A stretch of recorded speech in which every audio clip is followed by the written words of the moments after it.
If you want to go ahead and download out any file that you have uploaded in Terabox from Terabox web, then what you can simply do is you can go around over here onto the file that you want, and then you can click on download. So you can see that this is an image, so it's showing the preview first, so you can go ahead and download this out just like this, and it'll be downloaded for you to access.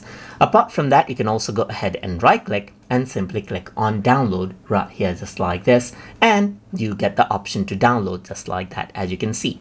Apart from that, let's say for example, if you want to download an entire folder, then as you hover around in the folder, you can see the download button right here, or you can right click and click on download right here, and then what happens is that it'll go ahead and download the entire thing right here as a zip file right here. So I can go ahead and download it, and what happens is that it gets downloaded out as a zip file, as you can see just like this. So you can see that it is loading right there.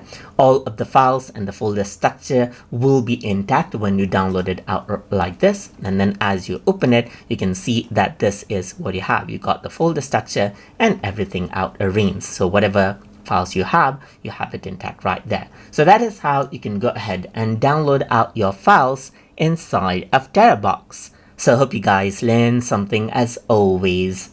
And as always, please like, comment, share, and subscribe.